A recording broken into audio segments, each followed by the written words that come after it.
Hi guys, welcome back to my channel, or welcome if you are new. My name is Ali and today we are diving into everything you need to know about Taylor Swift's brand new documentary. With a huge round of applause for all of the Eras Tour documentary series truthers. So I'm really hoping we do get a documentary of the Eras Tour. This is the reason that I need to see a Eras Tour documentary, like not even just the concert movie, but also a documentary of like the making of it. Mark my words, quote me on that, it's gonna happen. Obviously I need the tour documentary. Santa Claus, if you're watching this, that's all I need. My first prediction for 2025 is that we will be seeing either a documentary or a docuseries. It was the end of an era. It wasn't looking good for a while. I was starting to doubt myself, but we did it. We made it. I know I said this in my reaction to the Showgirl album, but like I truly feel so grateful to be a fan of this artist, and I feel so sad for people that aren't fans of Taylor. You know, we are just so incredibly well fed at all times. In the past 2 months, in the last 60 days alone, Taylor has given us a 2-hour-long podcast, photos of her engagement, a 12-track incredible album, signed CDs, interactive pop-ups around the States, a full theater release party, phenomenal music video, and now we also have a 6-part documentary series, the entire Tortured Poets Department set, and the entire final Eras Tour show. In this video, I'm going to run through all of the details that we know, everything that's like important to know, my theories based on what we've seen in the trailer, and then kind of a couple of question marks, hopes, dreams, and predictions that I might have. By the way, hi, if this is your first time here, I am Ali. It is so nice to have you here. I really love pop culture and music and movies, and I like to talk about all of those things here, and a lot of the time Taylor Swift, especially lately. So if you are new, hi, it's so lovely to have you here, and if you're not new, welcome back. I love you the most. If you would like to subscribe, you can definitely do that down below, and if you would like to see more videos from me, you can give this video a like. It's free and it helps my channel out. Thank you so much. But yeah, being like a fangirl and a pop girly, Q4 of 2025 just feels so incredibly exciting. We've had Showgirl this month, we have Wicked Part 2, Wicked for Good next month, and then we have all of this in December. I like to think Taylor is doing this for us girlies that get a little bit sad at Christmas time. So thank you, Taylor. She's really giving us a birthday gift for her own birthday. So the name of this docuseries is called The End of an Era. It is a 6-episode docuseries. The first 2 episodes will be released December 12th. The following 2 episodes come out December 19th, and then the final 2 episodes December 26th. So I feel like Taylor saw how much we were enjoying episodic weekly releases with The Summer I Turned Pretty and having like watch parties with our friends and getting to discuss things online. And she said, I will fill that hole in their hearts and in their lives now that The Summer I Turned Pretty is finished / on a break before the movie. So I'm really glad that it's not just coming out all at once, because I really enjoy A, having something to look forward to, but also B, getting that time in between to discuss with everyone online. I know I said that was something that kind of annoyed me in The Summer I Turned Pretty. Because we're not binging it all at once, it means you can safely go online or talk to your friends after you've seen like this week's content and everyone's up to date, everyone knows the same amounts of information. Whereas if you're binging, it's like, well, I can't really talk to anyone until I finish the whole thing all at once. So I'm a huge supporter of that. So End of an Era was directed by Don Argett and Sheena M. Joyce, whose latest work was Kelce, documentary on Jason Kelce. I haven't seen it, might check it out. And then the other piece of media we're getting, which is the Eras Tour, the final show, was directed by 14-time Emmy winner Glenn Weiss. So feels like we're in good hands. Speaking of Emmys, the docu-series will be eligible for Emmy consideration and also for the Grammys, which is interesting given that the Eras Tour film itself for some reason didn't meet eligibility requirements. So it's nice that this does. Now it is kind of funny in hindsight looking back at clues we missed. At the Showgirl pop-ups, there were a lot of 12/12s. Little hint for something that might be coming out on the 12th of the 12th. And I'm a big fan of date alliteration like that, because the way that Americans write their date backwards will never not confuse me. I can figure out what Americans mean when they use Fahrenheit and like all the other weird things you guys do. But when I'm like looking at concert dates and it has the month first, it makes my brain short circuit. So 12/12, easy to remember, easy to figure out. If you didn't know, in Australia, we do the smallest number to the biggest number. So for us, Christmas is the 25th of the 12th, whatever year. So, and I know I'm gonna get comments saying it makes sense to nominate the month first. I don't care.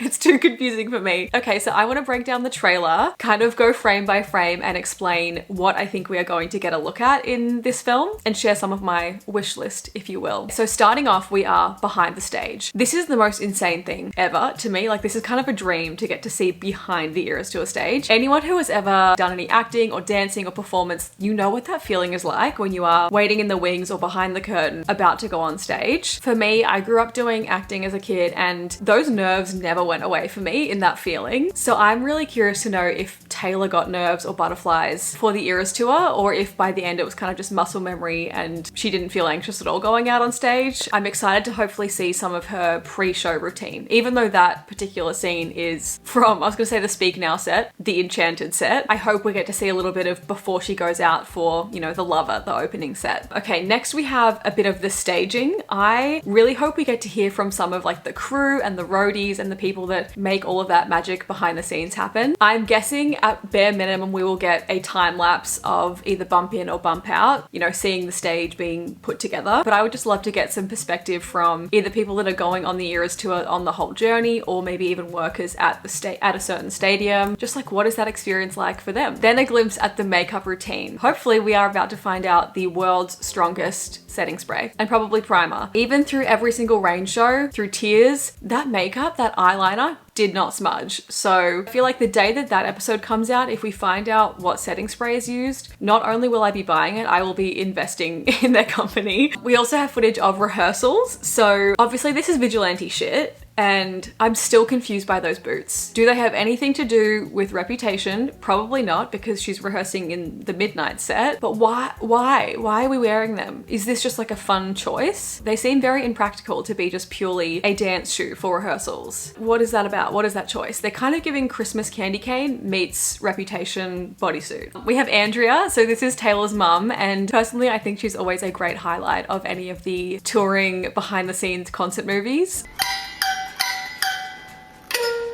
It's like the background music for like a horror flick. I agree. But if I'm the mom of a 10-year-old girl in the audience, there were just a couple of moves there that I would be like, No, you're right, you're right. Mom, should I wear the Tide Pod dress or the cotton candy dress tonight?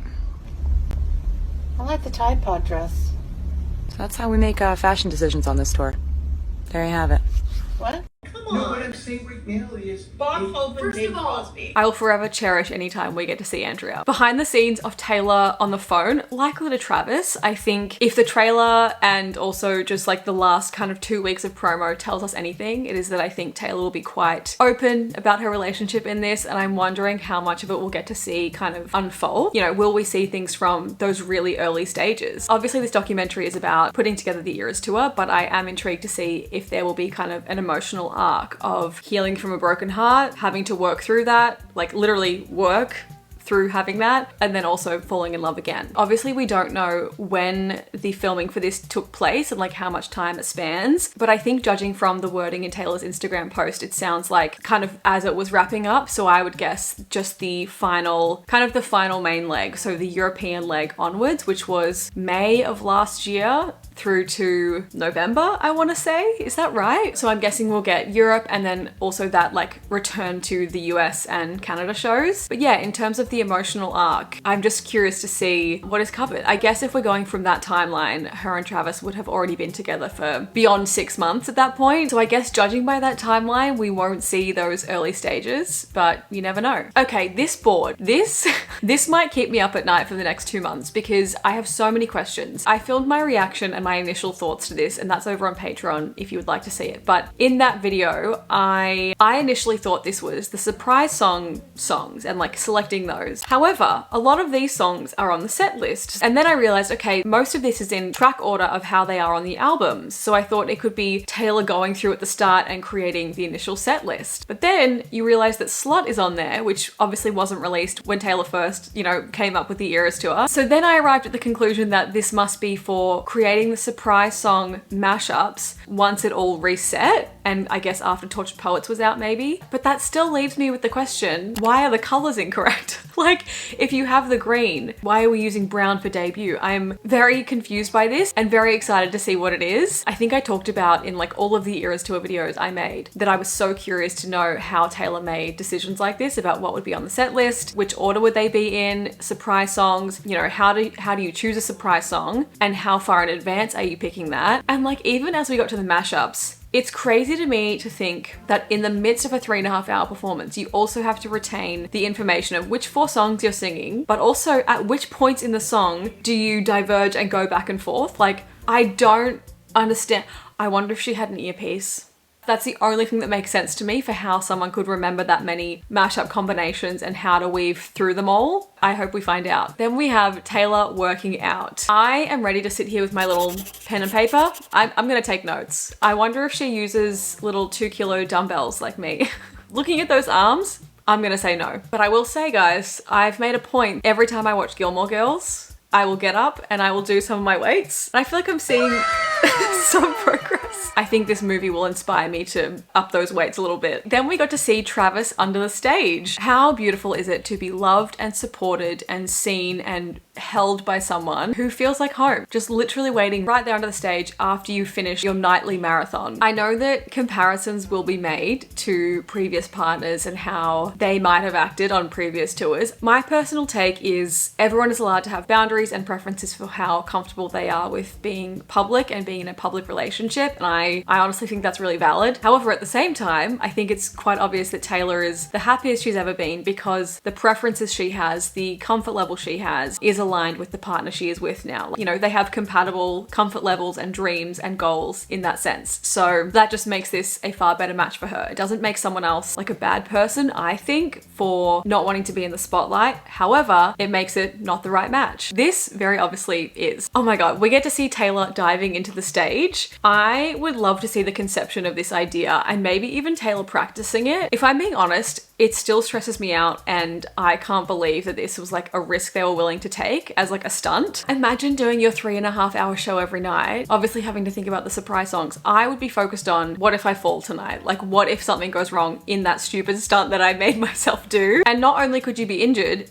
but it would be in front of hundreds of thousands of people. And like, what's worse, broken bones or humiliation? It's hard to say. This next part is one of the things I'm most excited for, which is the quick changes and running around under the stage. For me, this is everything I've ever wanted from a behind the scenes tour documentary. Again, if you are a fan of musicals or have been in a production, you know how much work goes into quick changes and things behind the scenes, things that are going on during the production itself to make that run seamlessly. It takes a village. I remember they showed some of this in the Miley Hannah tour documentary. Yeah, because there's one change, like I have to get her changed in, what, 30 seconds? 37 seconds, I think is, like we literally, it has to be choreographed to where we know what we take off first. It's like left foot, right foot in, skirt out first. And then we have hair and makeup people who, while we're changing her, they're like trying to do a little bit with their hair, and but that's crazy. I think it's really easy to take for granted the production you're seeing, when in reality, it's a lot of hard work, it's a lot of people putting in hard work and a lot of effort to make it seem effortless. Then I think we can assume this is Taylor watching a Chiefs game backstage at a venue somewhere, or maybe even at a hotel. Again, I'm really intrigued to see how much of their relationship will be included. In the past, obviously that was quite minimal, and then I think we're seeing something totally different in this era. She seems very comfortable and very, at ease, I guess, with sharing more of her personal life. I personally would love to see moments of them together before the world knew about them, but I'm guessing if this is only filmed the second half of last year, it was way out in the open by then. Okay, maybe one of the most interesting clips to me is this. This is Taylor recording music in the studio, and unless I'm mistaken, this is Long Pond Studios, which is in upstate New York. Now, obviously we know Showgirl was recorded, yes, during this European leg, but in Sweden, so it wouldn't match that setting. However, the Tortured Poets department was filmed both at Electric Lady Studios in New York City and also Long Pond, upstate New York. So it looks like we will be getting some insight into recording Tortured Poets, which does confuse me because obviously the album was already out by then. So maybe we will get footage from prior to that, because obviously she was recording Tortured Poets over that first leg. I'm so excited to find out, when is the kickoff date? When did they start filming? And also, how will they order each episode? Like, will it be chronological? Will it be grouped by content and category? Let me know in the comments what you think. Now, the costumes. I hope we get to find out what was the rhyme or reason for picking the pairings of these outfits beyond, like, you know, country flags and chief colors for appropriate matching dates. Was it Taylor deciding that or another team of people? It made me so happy seeing the band and the dancers. I would really love to know what their experience of this complete whirlwind was like. Obviously, yes, Taylor is the front man of this whole performance, but the band and the singers and the dancers are on stage for a huge majority of the night as well. They are running this marathon with her. However, Taylor is lucky to have her family on the road joining her, whereas, you know, this whole ensemble of people have had to leave their loved ones behind at home. So I would guess that as a result of that, you become even closer than usual and kind of lean on each other. That becomes your family for those 2 years on the road. I think I would just like to see a bit of their friendships, their connection, their struggles, things that we don't really get to hear about because we've just heard Taylor's perspective so far. I would like to hear theirs. Then we saw Sabrina. I cannot wait to see all of our little guests. In my reaction on Patreon last night, I totally forgot that Ed Sheeran came out on the Eras Tour. Like, I think just because A, it spanned so long, and B, it happened a year ago now, it's such a blur in my mind. And I feel like if you showed me a graph of like 100 celebrities, I would be only 50% accurate if I had to pick like which ones came out as special guests. Like, if I challenge myself, I know for a fact that Gracie, Sabrina, now I know about Ed,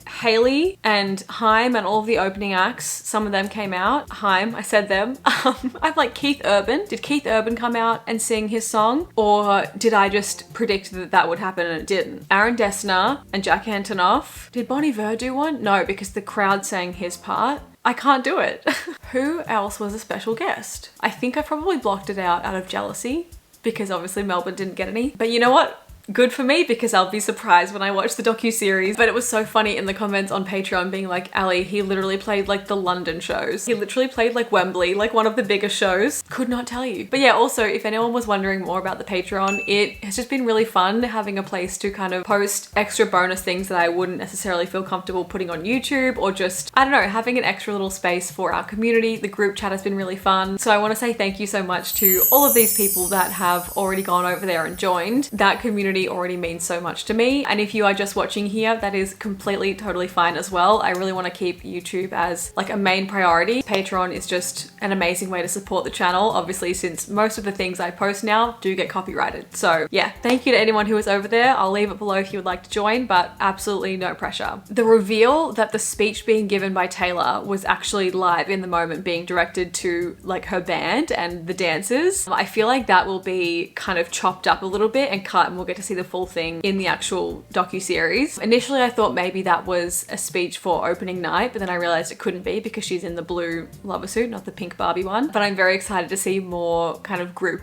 moments like that. Travis and Taylor rehearsing the I Can Do It With a Broken Heart scene. Just insane. Did not expect that. You know, a little don't drop the baby moment. I really wonder if we'll get to see like them coming up with the idea to do it or discussing that, because it's so insane and so different to anything that Taylor has done before. The fact that, again, he went from going to a show to try and reach out to her, to having a song about him performed on that tour, to then being a performer in that tour himself. What an incredible example of what happens when you shoot your shot. Little baby Taylor and Marjorie at the piano. I think we finally know what in this docuseries is going to make me absolutely cry my eyes out, and it is that Taylor's connection with Marjorie and the fact that she was able to include her in, you know, what has been the biggest kind of event of our lifetime, and certainly of Taylor's, is so special. Yeah, I'm really excited to see her talk about that. The inclusion of that scene makes me wonder if we will in fact see Taylor talk about the set list, because, you know, I wonder if she'll talk about why including Marjorie was so important to her, and then rolling off that, will she talk about why she chose to include or not include other songs. Seeing Taylor hug her parents, seeing her with her family is just always really special. I hope we get to hear from Scott as well as Andrea. This interview scene, I haven't really seen anyone talking about this, but I just cannot wait to find out who and what and when and where and why this interview is. I'm guessing it's like an exclusive sit down specifically for the Eras Tour docuseries, and I can't wait to find out what they ask her. This scene of everyone celebrating backstage is so beautiful. You can see like Taylor's car waiting to take her away. I'm wondering if that will be closing night of the Eras Tour, like celebrating with champagne, kind of like we did it. that will also make me cry. Now, the bathtub. This provided so much context and information that I have been waiting for 2 years. And it's just so important to me for so many reasons. I keep a running list of questions in my phone on my notes app of like questions that I would love to ask Taylor, just things I would love to know the answer to. One of the most important questions on that list is about her hair wash schedule on the Eras tour. This is important journalism, guys. As someone whose hair is very much like their body, just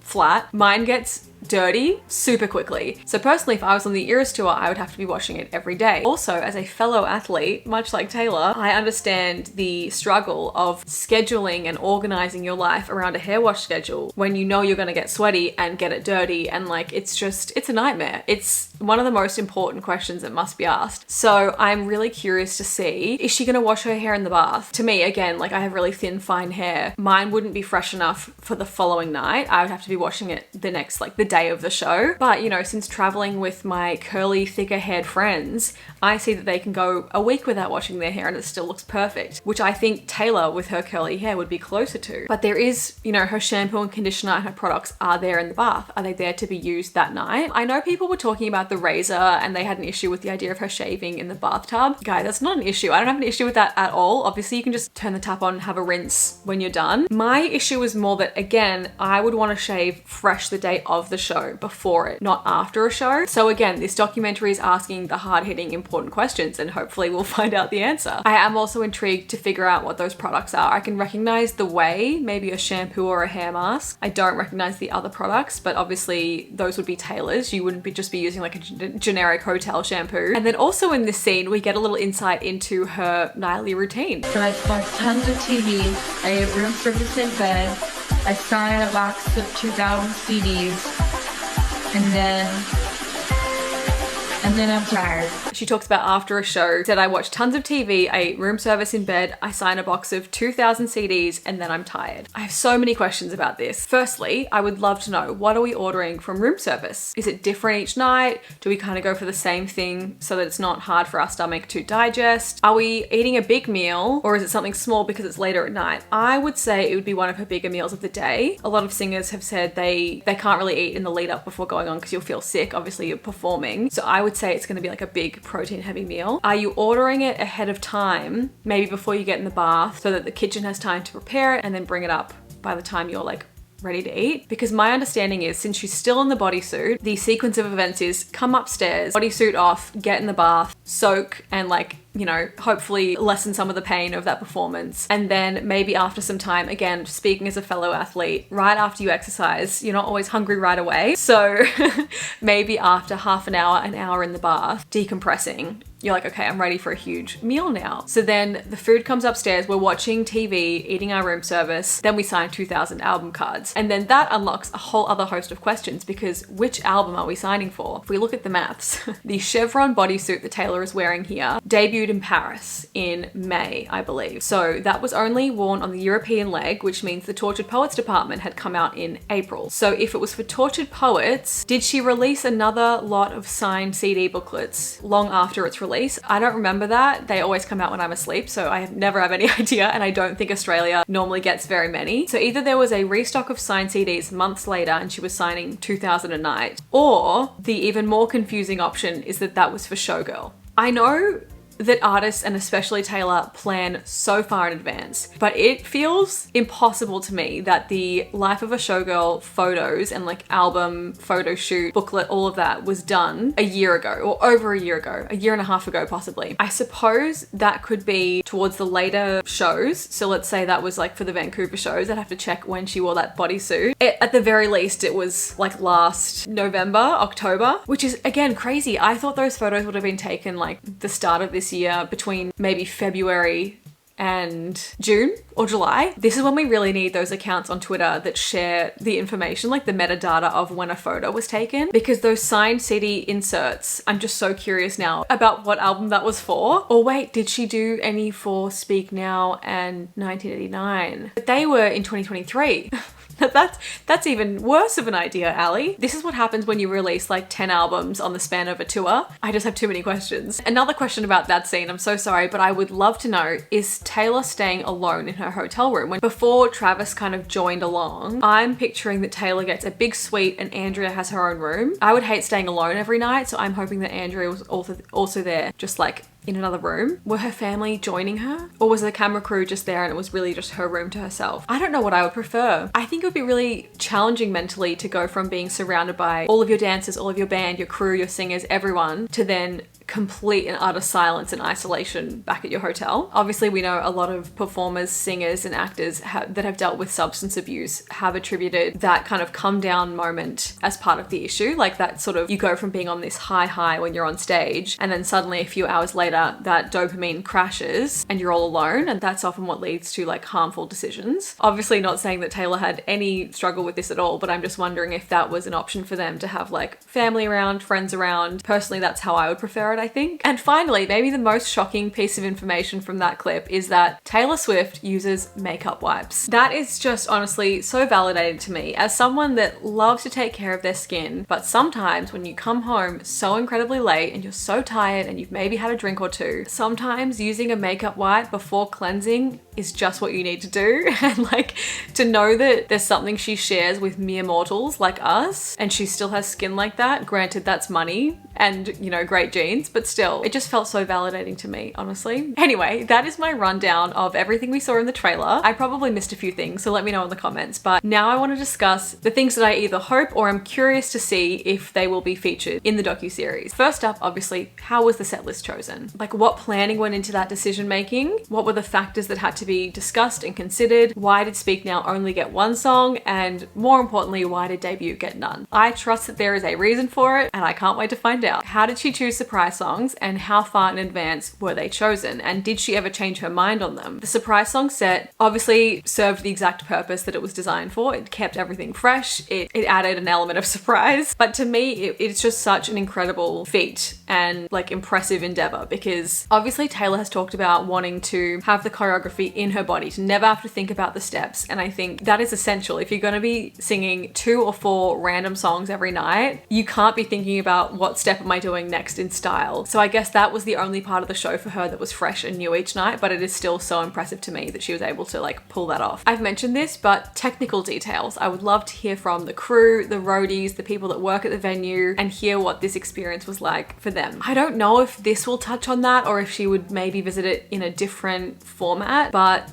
her masters, re-recording them. Obviously it won't catch up to the purchasing of them, but will we see any part of Taylor re-recording her work, what that was like emotionally, what that was like literally, physically, and, you know, organizing that, doing that. I don't want to ask for too much because obviously I'm being so blessed with this docuseries, but the re-recording journey is the other thing that is just like so on my heart that I would love to learn more about, because it's such an impactful, meaningful event that is impacting and will impact forever the music industry. Obviously Taylor's not the first artist to do it, but she is one of the most high profile, or the most high profile of our current generation of artists doing that, and really starting a conversation that will pave the way for future and current generations of musicians. Will we see her Eras Tour themed birthday? I think from memory that was a surprise party organized by Travis, and that was after the Eras Tour had ended, but still kind of within that time frame. So it'd be really cute to get some insight into that event. But will we find out more about those stuffed animals under the stage? I don't think it was anything like crazy important. If anything, it was probably like an inside joke between crew members, but like I would love to know. I also want to know about that time she cut like a chunk of her hand out mid-show. Was that captured? Will she talk about it? Will she show it? Because it looked bad. Yeah, I mean, she's talked about in interviews recently, like the crowd is your king. There was not ever an option in her mind of if she was sick or injured that she wouldn't go on. The show must go on, and this was very much proof of that. But yeah, I just forgot about it, and then I remembered it, and I thought that is an interesting moment to show kind of like the reality of behind the scenes, how these things happen and you've got to go on stage anyway. And on a completely different note to that, I also wonder if we will see anything of Vienna. It would obviously be very different tonally to anything else covered in the documentary, but it also feels important. It was such a significant event that happened on that European leg that I feel like you couldn't not talk about it. Obviously it was a devastating thing, but I wonder if for those of you that were meant to go to that show, those shows that got cancelled, it might bring some